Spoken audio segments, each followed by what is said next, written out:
Hello, folks. Today we are going to talk about this superb book, An Autobiography of a Yogi by Paramahansa Yogananda ji.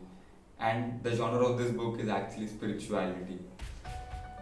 Just putting up some facts. That is, it's one of the probably 100.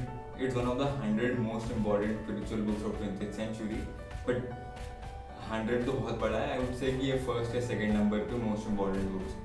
And this is one of the most recommended books of all time. I mean, whosoever across the globe कोई भी बंदा book पढ़ता है, of course non fiction वाले, because क्या तो हर कोई इसको recommend करता है. The reason being, it doesn't matter which field or you are into, it doesn't matter where you are from, which religion you belong to, because इस book का जो मैसेज है वो बहुत ही वास्ट है. I mean, हर कोई absorb कर सकता है, but that's the thing with spirituality, that you need to have an approach to understand this book.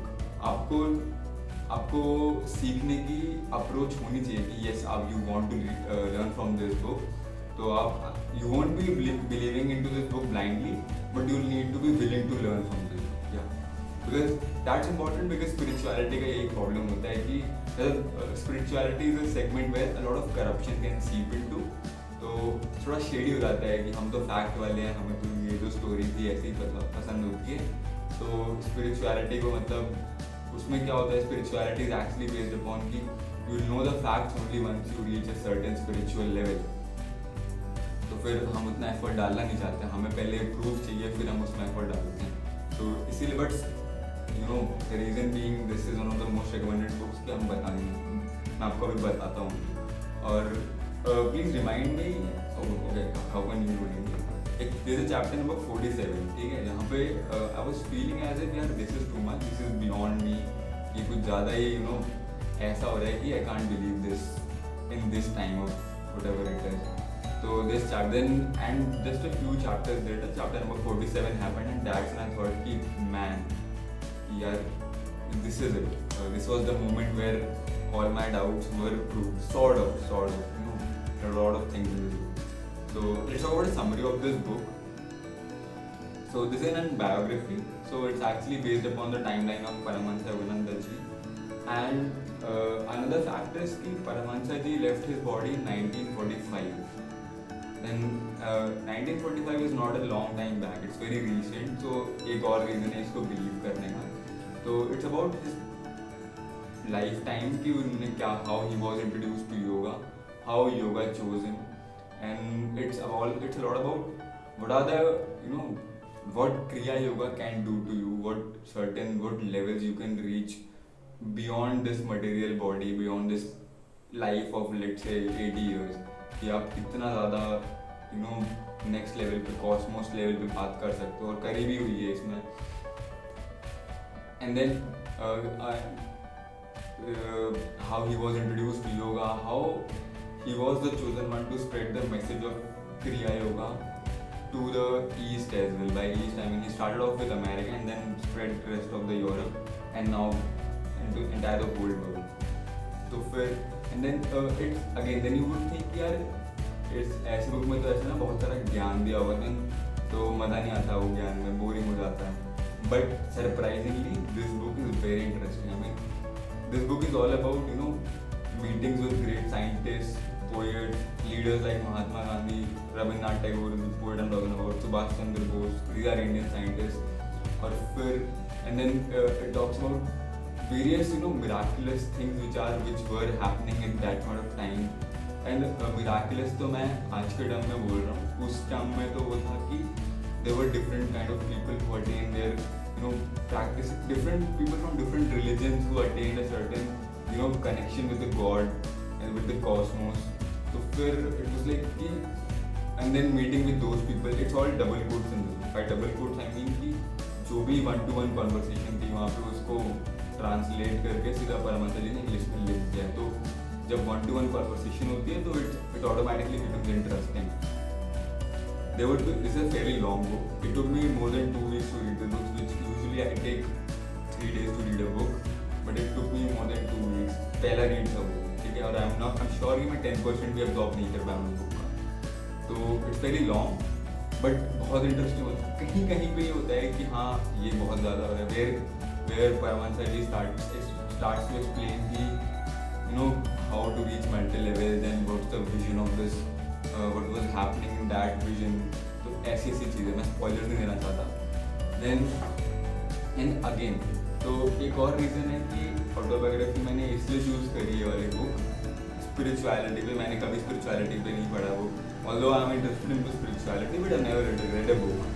तो फिर क्या होता है कि दिस इज एन ऑटोबायोग्राफी. तो आई वॉज प्रिटी श्योर कि अगर ये ऑटोबायोग्राफी है तो अब इसमें ना ऐसा सेकेंड हैंड इंसिडेंट्स को रिपोर्ट नहीं किया होगा. इसमें सीधा जोन को दिख रहा होगा, परमहंस जी को, वो खुद बहुत बड़े हो, let's not talk about that. ठीक है, तो उनको जो उनके जो एक्सपीरियंस थे, उनको जो विजन मिला अपने क्रिया को प्रैक्टिस कर करके, अलग अलग लोगों से मिल के जो कनेक्शन उन्होंने बनाए, like internal connection, not material की बॉडी से बात करें, नहीं, जो उन्होंने अपने मेंटली कनेक्शन बनाए beyond this body into the soul kind of thing. तो वो सब एकदम फर्स्ट हैंड रिटन है इनटू दिस बुक. तो वो पढ़ने में आपको ना और एक प्रॉपर विजन मिलेगा आपको कि हाँ सच में क्या हो रहा होता है चीज़ों. इट्स नॉट लाइक कि एक कहीं पे चीज़ हुई, दूसरे बंदे ने उसको देखा और फिर उसने आपको बताया, वो उस पर कुछ भी अपना खुद का फैक्ट डाल सकता है, बड़ी उसको एग्जैजरेट कर सकता है. But when the person who has seen this stuff, like who has witness this stuff, the feeling, जब वो चीज़ आपको बताते हैं तो that's a different story altogether. This is all about कैसे everybody, the scientist, the poet, the great leaders like Mahatma Gandhi ji, how they all they never practiced yoga but they were into certain spiritual level कि हाँ उन्होंने अपने ये sacrifices को समझा कि these are sacrifices you wanna make. उन्होंने एक principle of life choose किया और फिर वो हर अपनी फील्ड में excel कर गए. तो you will know कि spirituality is this, it's not about कि आप monk choose कर लो, नहीं, आप spirituality practice करके भी बहुत चीज़ें कर, मतलब इस दुनिया के टॉप आदमी बन सकते हो in whatever field you want to be. Mahatma Gandhi जो थे वो थे, साइंटिस्ट थे, पोएट्स थे, सबका अलग अलग जॉनर है, but still they all something had in common which was some inner peace sort of thing. तो this book is that, all about that. तो आई शेयर कि ये कितनी इंटरेस्टिंग क्यों है, क्योंकि इससे ना आपको आपके पर्सनल क्वेश्चंस का आंसर मिल सकते हैं बहुत सारे, जो कि मुझे मिले हैं. आई शेयर 3 ऑफ देम जो मैंने लिटरली डॉक्यूमेंट किए हैं. तो it's like I used to feel whenever I think of something, I think of doing something and I write it down on my notepad कि मुझे ये करना है. Then there's some forces which come into action and they help me do that stuff. तो ये मुझे हमेशा से लगता था, but I found a line in this book जहाँ मुझे ये 100% like जहाँ पे documented था ये कि man yes this is a thing. But the line was a thought is a force even as electricity or gravitation. तो इस लाइन का आप तुम मतलब समझोगे तो लाइक इलेक्ट्रिसिटी एंड ग्रेविटेशन से कंपेयर किया, हम सबको पता है कितनी ज़्यादा स्ट्रॉन्ग फोर्सेज हैं. लाइक या ग्रेविटी इज लाइक बोलते हैं उसको weak force scientist, but this entire universe is based on gravitation, सब उसी के बेस पर चल रहा है. इलेक्ट्रिसिटी तो सबको पता है. तो यहाँ मुझे लगा कि हाँ मैन दिस वॉज समथिंग कि यार this is I wanted to learn something about this, तो मुझे ये मिल जाए उसको. और अनदर इंसिडेंट वुड बी कि मैं हम सब लोग usually step on small creatures, चींटियाँ वगैरह पे चढ़ जाते हैं और we kill them, like accidentally kill them. तो आई यूज्ड टू फील कि man I had a life, that creature had a life, तो मेरे पास इतना राइट कैसे आया कि मैंने उसको मार दिया, मुझे कुछ पनिशमेंट मिलना, I should feel guilty and something like that. तो इसमें एक और ऐसा एग्जैक्ट सेम सिचुएशन क्रिएट हो रखी थी. तो द गुरुजी ऑफ परमहंसा जी, श्री युक्तेश्वर जी, उन्होंने बोला man's body has the highest evolutionary value because of its brain and spine. तो इसका मतलब थोड़ा बुक में और आप पढ़ोगे तो और इलैबोरेट करके मिलेगा. तो इसका ये मतलब है कि जो इंसान की बॉडी है, okay, whatever happened, you need to feel bad for that, you need to feel sorrow for that, but you need to move on and do stuff of your life. ठीक है.